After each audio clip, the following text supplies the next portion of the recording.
ఓం నమో శ్రీ లక్ష్మీ వెంకటేశ్వరాయ. శ్రీ మహాగణాధిపతయే నమః.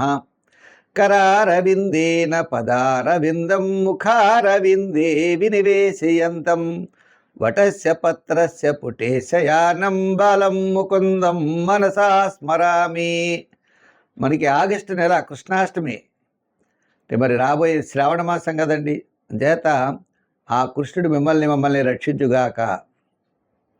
ఈ ఆగస్టు నెలలో మన రాశులకి ఏ విధమైనటువంటి ఫలితాలు చెప్పబడ్డాయి?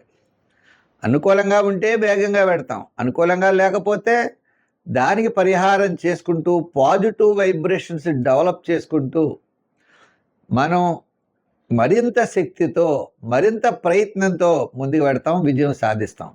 అంటే జ్యోతిష్యం ఎప్పుడు కూడా మనకి విజయం సాధించడానికి ఒక మార్గదర్శికగా ఉంటుంది. నువ్వు ఇలా పెడితే నీకు మంచి జరుగుతుంది, ఇలా వెళ్ళొద్దు అని నిషేధిస్తూ ఉంటుంది. మరి జ్యోతిష్యం అనే పదానికే కాంతి అనే అర్థం. లైటింగ్ మనల్ని నడిపిస్తుందా? మనమే నడవాలి. ఆ విధంగా మనకి ఆగస్టు నెలలో గ్రహాల యొక్క సంపుటి చాలా అనుకూలంగా ఉన్నది. తద్వారా మన రాశుల ఫలితాలు మనం తెలుసుకుంటూ దానికి సంబంధించినటువంటి సులభమైన పరిహారాలను ఆచరిస్తూ మనోధైర్యంతో, మానసికమైన ధైర్యంతో, ఆత్మస్థైర్యంతో ముందుకు నడుద్దాం. మన రాశి గురించి తప్పకుండా తెలుసుకుందాం. ధనుర్రాశి వారంటే మిశ్రమైనటువంటి ఫలితాలు కనపడుతున్నాయి. ఆగస్టు నెలలో పర్వాలేదు. ఆగస్టు నెలలో మానసికమైన ప్రశాంత వాతావరణంతో కార్యసిద్ధి, ధనలాభం, క్రయ విక్రయాదులు లాభించడం, బంధుమిత్రుల యొక్క సహాయ సహకారాలు లభించడం, మీకు అనుకూలమైన వాతావరణం ఆగస్టు 15 నుంచి ఆగస్టు నెలాఖరు వరకు ఉంటుంది. ఆగస్టు నెలలో మొదటి 15 రోజులు యావరేజ్గా ఉన్న తర్వాత 15 రోజులు కాస్త అభివృద్ధి దిశగా ఉంటాయి.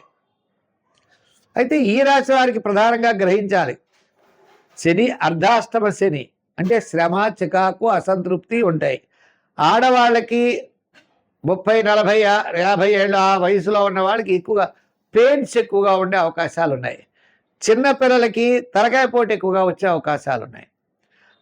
ఇంకా మగవాళ్ళల్లో కూడా అసంతృప్తి, చికాకు, ప్రతి పని, శ్రమ ఉంటాయి. రూపాయి రాదు అంటే రాదు, రూపాయికి 2 రూపాయలు ఖర్చు అవుతూ ఉంటుంది. ఇలా ఆర్థికమైనటువంటి ఇబ్బందులు కూడా ఎక్కువగా కనపడుతూ ఉంటాయి. అధికారులు మరి ఎంత బాగా చేసినా మనల్ని మెచ్చుకోరు. ఉద్యోగస్తులు గుడ్లా పనిచేస్తారు, కష్టపడి ఆ పై అధికారులు ఎవరు మెచ్చుకోరు. అలా మెచ్చుకోవట్లేదని ఒక అసంతృప్తి ఉంటుంది. ఇలా ఎదరవాడు మనం పడినటువంటి శ్రమను గుర్తించరు.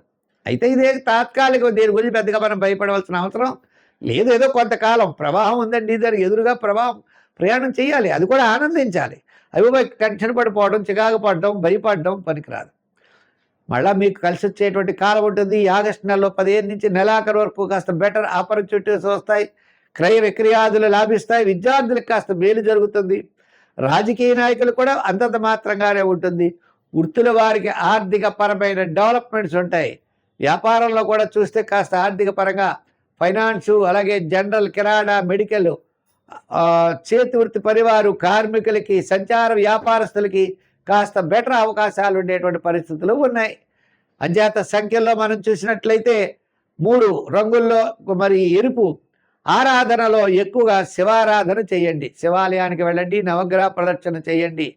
దానాల్లో శనగలు ప్రసాదం కింద చేసి పంచిపెట్టండి.